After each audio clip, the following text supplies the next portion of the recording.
Hey everybody, Alex from SeemsGoodMagic.com here, and we're doing another 8-4 Dragons of Tarkir Fate Reforged draft. Open Clone Legion, not exactly a first pick. A little bit too expensive, so what are we looking at? Probably Bowmasters. I love this card. There's also Strong Arm Monk, which is a good card.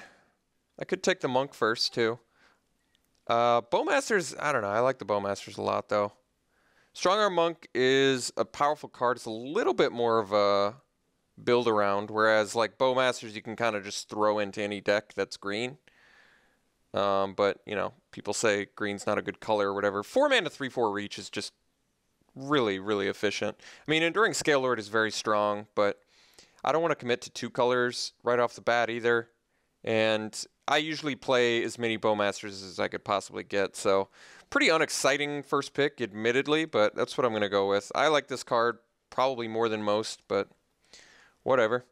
All right, Youthful Scholar is pretty strong. Draconic Roar is very good. There is a Survivalist, which would keep us on color with Bowmasters, and I'm a big fan of Survivalist, but I'm thinking Draconic Roar here is probably just got to get the go-ahead. I like Youthful Scholar, too. I do think this card is very good, but Draconic Roar makes a little bit more sense after a Bowmasters pick. If red and green works out, it'll be really good. If only one or the other works out, I'm happy having both of them. Otherwise, I could follow up with the Bowmasters, but I think Draconic Roar has just got to be the pick here. Instant speed, good removal. Okay, third pick. So let's, wow, a couple monuments. What's the strongest looking card in here? Probably the Warbrute. Yeah, I think Warbrute or Summons are the strongest cards. So I'm happy enough taking a Warbrute here.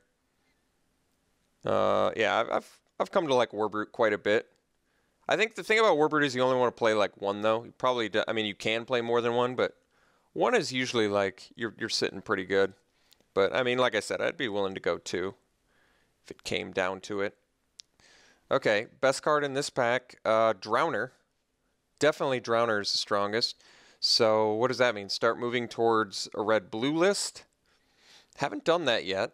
Otherwise, I could take the Beastbreaker, which is not as strong as Drowner, but is certainly at home in a green-red list since it's just really strong. You get a lot of high-power guys in green and red. I'm thinking Beastbreaker here. I mean, I could go for red-blue, like I said. Drowner is very strong. We did get past Youthful Scholar, was it 2 picks ago? That doesn't really indicate anything.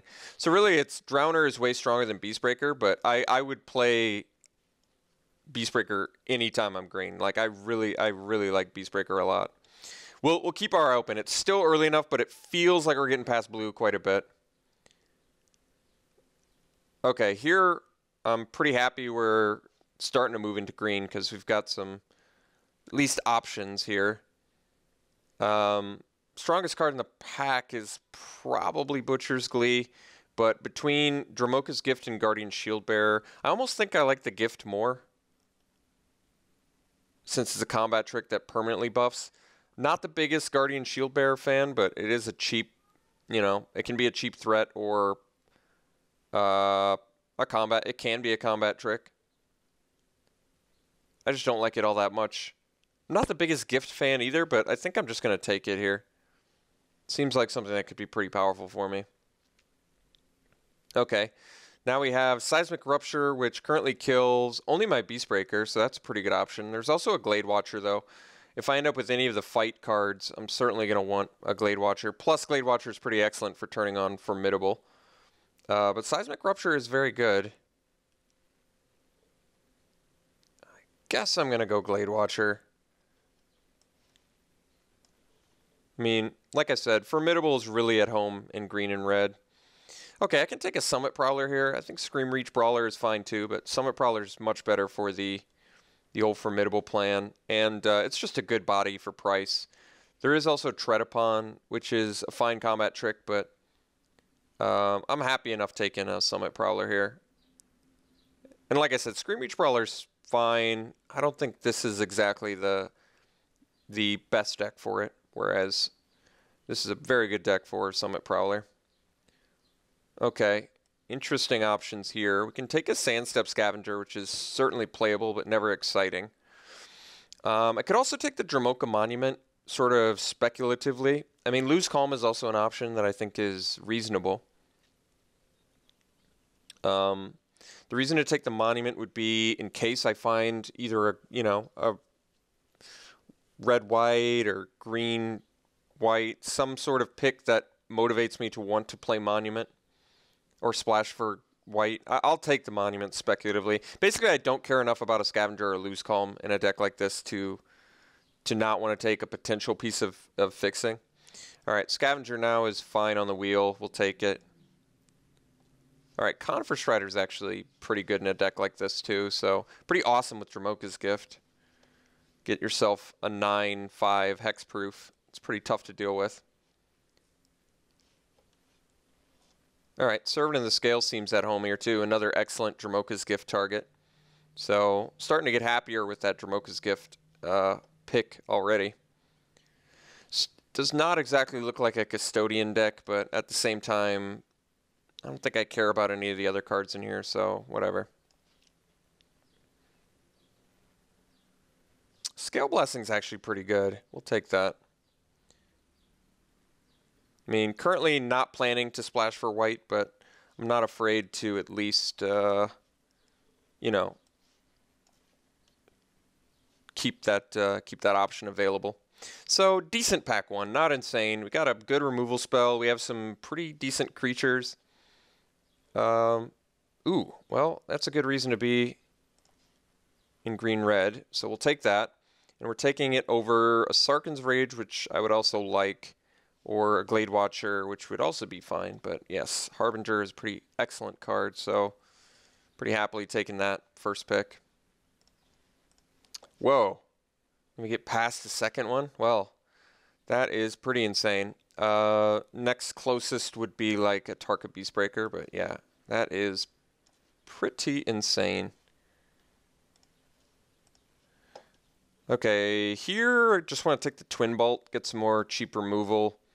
And this is a good piece of removal. There's also Sabertooth Outrider, which would be pretty excellent for this deck as well, but I really want some removal right now. We've got some good creatures, got a good late game going. Twin Bolt just seems like something this deck would really benefit from, so we'll take it.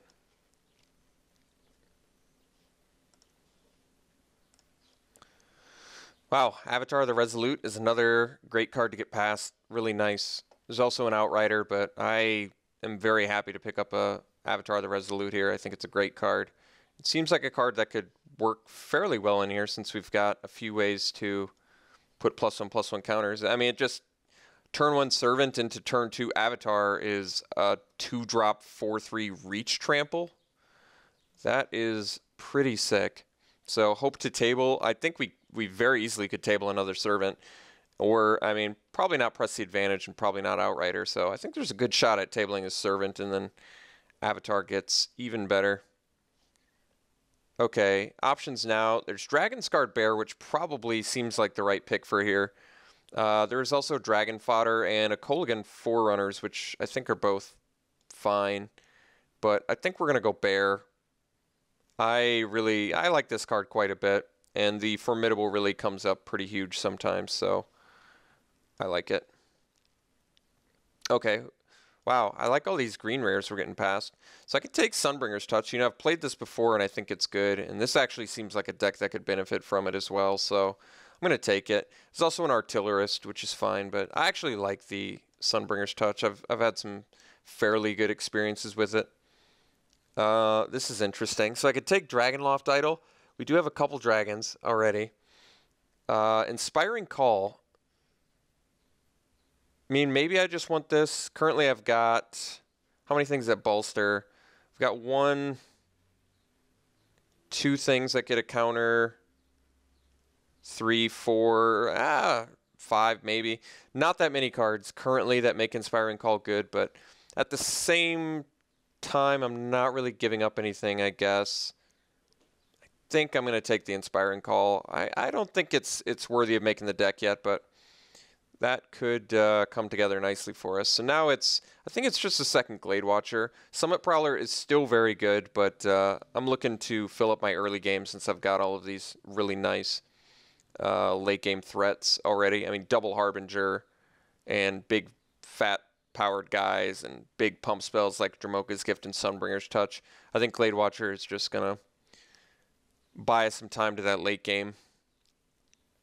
Of all of these cards, I find it pretty unlikely that we're going to play Volcanic Rush in this deck. I think Volcanic Rush is much... I mean, it would actually be fine in this deck alongside like Conifer Strider and, you know, Summit Prowler and stuff like that. But I just really... I don't think this is a deck that's going to need it. So I think we're going to hate like a Silumgar Scorn here. That can actually be annoying in the right deck. We can take a Lose Calm now, I guess, for a sideboard against, like, you know, big bonkers rares.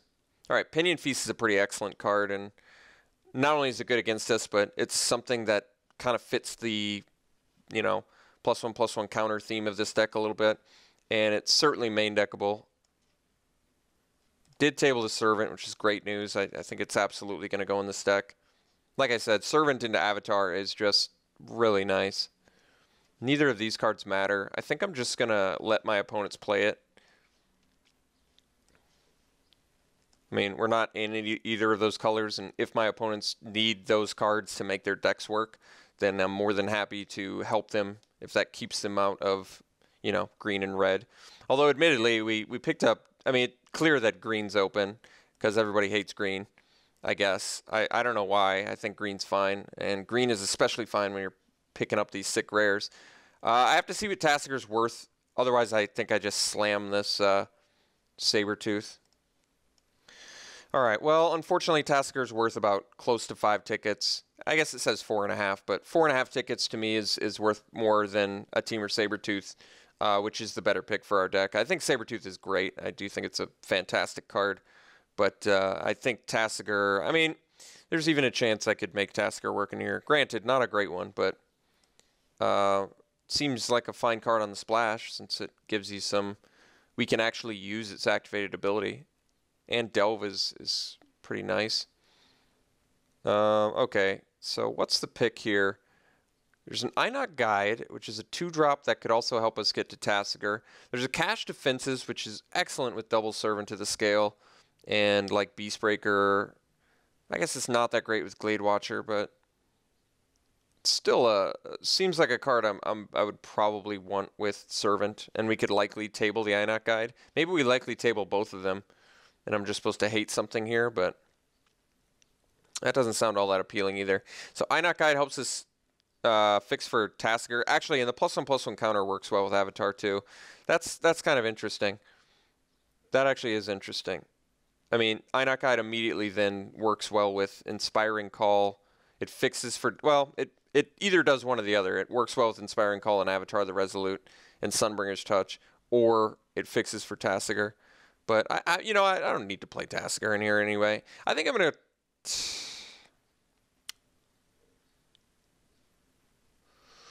to take Cash Defenses, hope to table that Einok Guide, I think. Okay, so now we have Bloodfire Enforcers. Current instant count is 1, 2, 3, 4, 5 instants, and 2 sorceries. It's not all that many, but regardless, it's pretty awesome with any of your, formidable guys, of which we have, 3 total? So we don't have a ton of formidable guys, but it's still pretty good. And the next closest pick is maybe a Mardu Scout. Maybe I want the Mardu Scout. Well, I kind of already have a few 4-drops.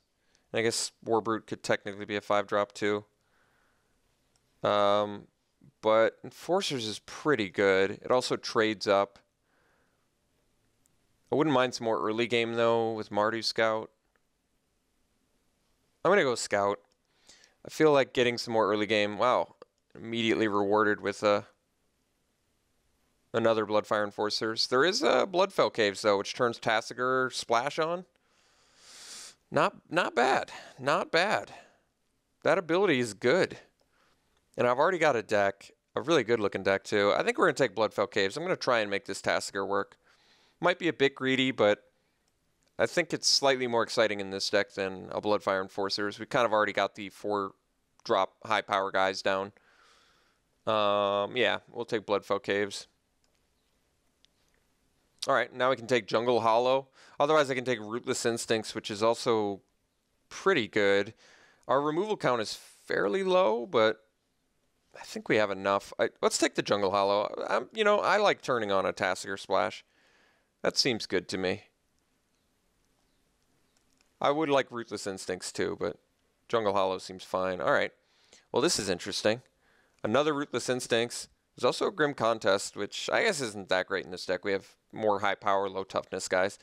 Third Jungle Hollow, and I think at that point I don't even play a Swamp. I just play that and play the Tassiger pretty easily. Otherwise I could take another Ruthless Instincts, which I do actually like, but I'm going to take Jungle Hollow.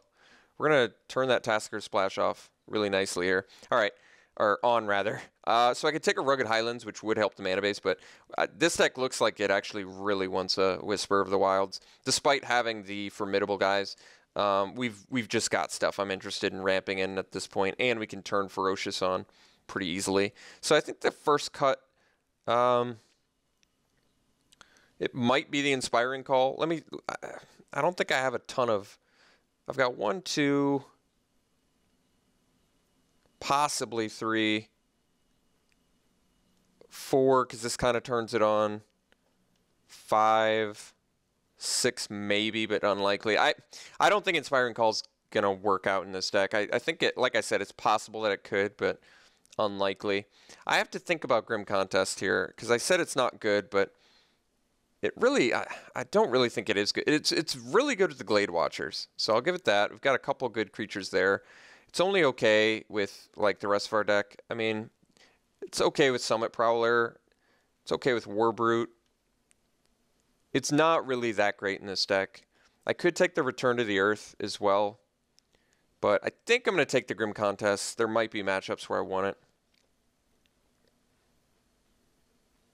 I mean, I already have the Pinion Feast, so Return to the Earth doesn't get worse, but doesn't seem absolutely necessary. I don't really care about any of these. I don't really care about any of these cards. I think I'll take the Formless Nurturing. It like works with Inspiring Call if I wanted to pursue that. I could do Map the Wastes in here. I mean, we have quite a few 5-drops.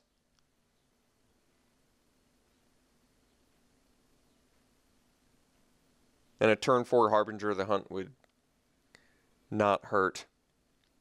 I mean, I'll take it here. I don't care about any of the other cards. Lightning Shrieker's a dragon, which I guess turns on Draconic Roar, but alright, we'll take Return to the Earth now. It's a good sideboard card to have against the heavy flyer decks. I don't really need any of these. I think I'm going to hate a Ambush. Table the Grim Contest, so we'll take that. Ambush Crotique, sure. Okay, so I could make these Grim Contests work in the deck if I wanted. But I don't think they're that great. Maybe they're better than the Cash Defenses. But I kind of like 1-drop, 2-drop into Cash Defenses. It seems like it could be pretty debilitating. How many 2-drops, how many 1 and 2-drops can we actually attack with? I think that's the most important question. So technically I can attack with 6 1 and 2-drop creatures right away, which isn't bad. But even on a Glade, even Cash Defenses on a Glade Watcher, getting a 6/6 on turn 3, and then turn 4 playing a creature plus activating seems really good too. I may not want to main deck Pinion Feast and opt for Grim Contest instead. How many cards do I actually have that are good with Grim Contest? So let's take a look at that. So certainly not those guys. I've got 1, 2. I'm not really going to count. Well, let's just look at 3 or more. So 1, 2, 3, 4, 5, 6, 7, 8, 9. Yeah, that's certainly enough. Okay. I don't know if I want to play 2 Grim Contests, but I mean, I suppose I can. Didn't table that INOC guide either, which is pretty interesting. How does this look? I don't know if I need to jam double Grim Contest either. I probably don't. Keep the splash pretty light. All right, I can get behind this. Otherwise, I could cut a Sandstep Scavenger, but I kind of like how it interacts with the avatar, and it does turn on Grim Contest fairly well. I like having a good amount of creatures that make Grim Contest good. So I don't think this deck is quite good enough for Inspiring Call. Like if I wanted to really force an Inspiring Call, I could make Map the Waste rather, plus Formless Nurturing work in here, perhaps. And then it would be okay. But I think we've got enough good stuff going on with this deck where I don't need to do that. So what's the weakest card in my deck? Probably, I don't even know. Probably one of the Servants, but I definitely want to keep them around since I've got some actual buffs for them. So I think this is a pretty optimal build for the card pool I've got. And I like it. I think it's a pretty nice looking deck. I don't even think... if I'm playing 2 spells, maybe I do want to get away with... Or I want to do 1 swamp, maybe. Rather than... I think 4 is kind of the magic number. Probably don't want to do 3. So we could do 1 more swamp. And then it's... what is that? That's way too much green. I mean, I need double red, so I don't think that's right. I think this actually looks pretty nice, though. 9 green sources, 7 red sources, so that way I can still play a Mardu Scout. I can still dash a Mardu Scout fairly consistently on turn 2, I would say. I guess we have a little more color-intensive spells in here than I like, because we've got a turn 2 Avatar and a turn 2 Scout. But I think 9 green, 7 red, 4 black is pretty appropriate for this deck. And I do like the way this deck looks. I think it's pretty powerful. So I think we're going to run it like this and hope that we can do some work. And like I said, we've got some nice sideboard options. Lose Calm, Pinion Feast, Return to the Earth. So we can deal with Bomby, fatties. We can deal with flyers all day. What more do you need? Maybe another Grim Contest if it seems like I'm playing against an opponent that's got a lot of other, high power, low toughness guys. I could see bringing in a second one for sure. So, all right, I'm satisfied. We're going to run the deck like this. And I'll see you round 1.